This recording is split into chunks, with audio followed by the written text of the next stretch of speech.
Hello bachcho, let's read this question. The question says, what reagents would you use to carry out the following reactions? Ethyl bromide to 1 butane and 1 butane to 2 butanol.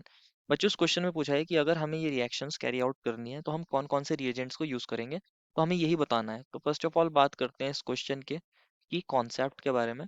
और इस question का की concept क्या होगा बच्चों, यहाँ पर nucleophilic substitution reaction, nucleophilic substitution reaction and hydration of alkyne and hydration of alkyne.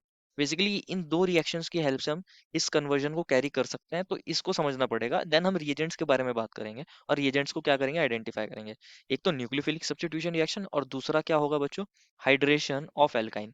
तो यही इस क्वेश्चन का की कॉन्सेप्ट है, हमें इन दोनों के बारे में पता होना चाहिए। तो हम क्या कर सकते हैं, इन कन्वर्जन्स को इजीली कैरी आउट कर सकते हैं। ध्यान से समझते हैं बच्चों। अगर हम बात करें हमें क्या करना है, इथाइल ब्रोमाइड को 1 ब्यूटाइन में कन्वर्ट करना है। Ethyl ethyl bromide ethyl bromide को 1 ब्यूटाइन में कन्वर्ट करना है। 1 ब्यूटाइन एंड देन 1 ब्यूटाइन को किस में कन्वर्ट करना है बच्चों, हमें इसको कन्वर्ट करना है 2 ब्यूटेनॉन में। लिख लेते हैं बच्चों, हमें इसको किस में कन्वर्ट करना है, 2 ब्यूटेनॉन में। पहले इनको लिख लेते हैं जिससे हमें आइडेंटिफाई हो जाए कि हमें करना क्या है एक्चुअल में। इथाइल ब्रोमाइड क्या होता है, CH3CH2Br, ये इथाइल ब्रोमाइड होता है। 1 ब्यूटाइन क्या होता है, CH3, यहाँ हमारे पास CH2, और यहाँ हम ले सकते हैं यहाँ पे C, और ये ट्रिपल बॉन्ड C और H। This is 1 butyne, 4 carbon का एल्काइन 1 ब्यूटाइन। और 2 ब्यूटेनॉन क्या होता है, CH3CH2 C double bond O और CH3, दिस इज 2 ब्यूटेनॉन। अब कैसे इस कन्वर्जन को कैरी कर सकते हैं, ध्यान से समझना है बच्चों, कैसे करेंगे हम इसको। तो इसको समझना है। अगर आप देखोगे स्टार्टिंग में हमारे पास इथाइल सिर्फ 2 ही कार्बन थे हमारे एल्काइल में, लेकिन जब वो 1 ब्यूटाइन में बन गया तो 4 कार्बन आ गए। तो हम क्या कर सकते हैं, ध्यान से समझना है। हम क्या कर सकते हैं बच्चों, पहले इस इथाइल ब्रोमाइड की रिएक्शन किसी ऐसे ग्रुप के साथ कराएंगे जिसके अंदर जो हमारे इन 2 कार्बन को मदद करे बढ़ने में, और हमारे पास क्या करे बच्चों, यहाँ पर एल्काइन की भी फॉर्मेशन कर सकता है। तो हम क्यों ना इसको ले सके, हम इसको ले लेते हैं। यहाँ पर अगर हम इसको ले लें, C H triple bond C, इस पर आ जाता है नेगेटिव चार्ज, एन ए पर पॉजिटिव चार्ज। एक हमने क्या ले लिया, यहाँ एक एल्काइन का सॉल्ट ले लिया बेसिकली। यहाँ हमारे पास ये ले लिया हमने। तो ये क्या है बच्चों, एक न्यूक्लियोफाइल की सोर्स होता है। यहाँ बेसिकली ये सॉल्ट है एल्काइन का, और हमारे पास बेसिकली इथाइन का सॉल्ट है, और ये न्यूक्लियोफाइल की सोर्स होगा। यहाँ कार्बन पे नेगेटिव चार्ज होता है। और अगर आप देखोगे यहाँ हमने जो CH3CH2Br लिया था, यहाँ ब्रोमीन पे डेल्टा नेगेटिव, कार्बन पे डेल्टा पॉजिटिव।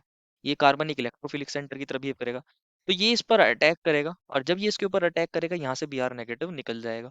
तो हमारे पास क्या बन जाएगा बच्चों, CH3CH2, सी ने अटैक किया था इस पर, इससे ट्रिपल बॉन्ड कार्बन और H अटैच थे, तो हमारे पास 1 ब्यूटाइन बन जाएगा। साथ में NaBr साइड प्रोडक्ट आप लिख सकते हो, माइनस NaBr वो निकल जाएगा।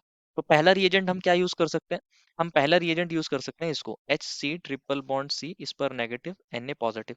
इसको यूज कर सकते हैं बेसिकली हम, ये जो हमारा सोडियम का साथ सॉल्ट है इथाइन का, इसको यूज कर सकते हैं हम। तो अब क्या हो गया हमारे पास, इसको बोल सकते हैं हम क्या बच्चों, हमारे पास ये हमारा सॉल्ट है, इसको हम यूज कर सकते हैं। तो हमारा 1 ब्यूटाइन तो बन जाएगा, पहला रिएजेंट का हमें आंसर मिल गया।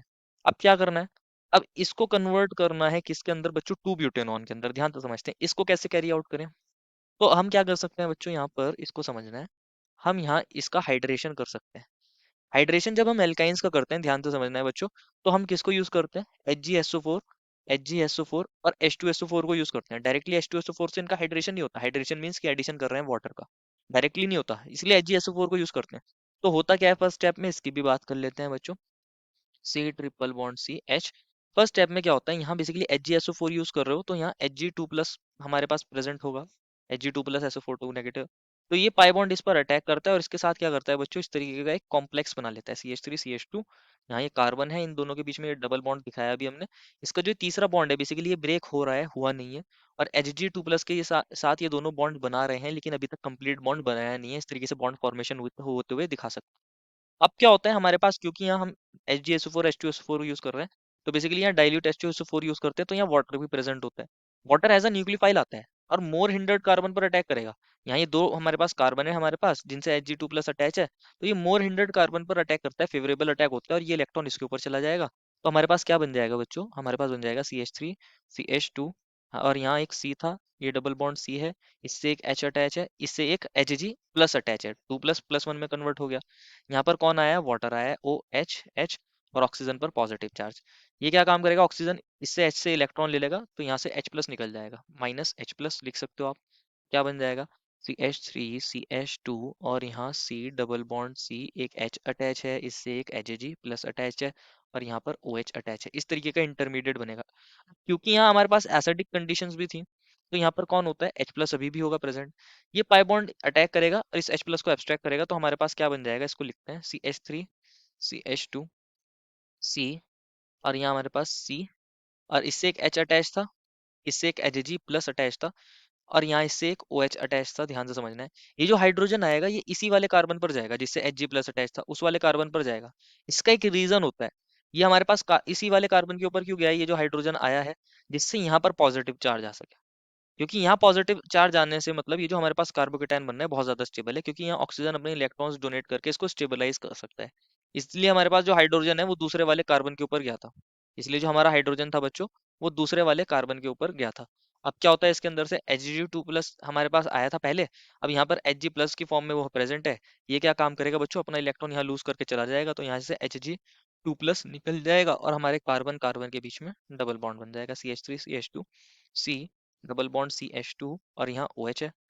अब पॉजिटिव चार्ज भी खत्म हमारे इसका। अब ये जो फॉर्म है ये इनॉल फॉर्म है। कैसी है फॉर्म, इनॉल फॉर्म। ये क्या होती है, टॉटोमराइज होती है। क्या होती है बच्चों, टॉटोमराइज, और कन्वर्ट हो जाती है केटो फॉर्म में, क्योंकि केटो फॉर्म ज्यादा स्टेबल होती है। इस तरीके से हम बता सकते हैं कि यहाँ हमारे पास ये जो हाइड्रोजन है बेसिकली ये CH2 के पास चला जाएगा और यहाँ एक डबल बॉन्ड बन जाएगा। तो क्या बन जाएगा हमारे पास, CH3 CH2 C double bond O CH3। तो इस तरीके से हम 2 ब्यूटेनॉन बना सकते हैं HgSO4 और H2SO4 से रिएक्शन करने पर।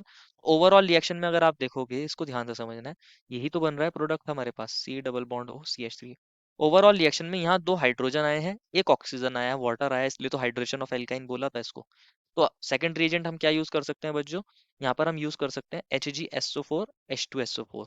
तो यही वो 2 रिएजेंट्स हैं बच्चों। पहला हमने यूज किया है यहाँ बेसिकली एथाइन, हमने जो हमारे पास C H triple bond C negative N positive है इसको, देन हमने HgSO4 H2SO4 को यूज करा है, जिससे हम 2 ब्यूटानॉन में 1 ब्यूटाइनाइन को कन्वर्ट 1 ब्यूटाइन को कन्वर्ट कर सकते हैं। तो यही वो 2 रिएजेंट्स हैं जिनके बारे में पूछा गया था। This is the final answer. I hope you understood it well and best of luck.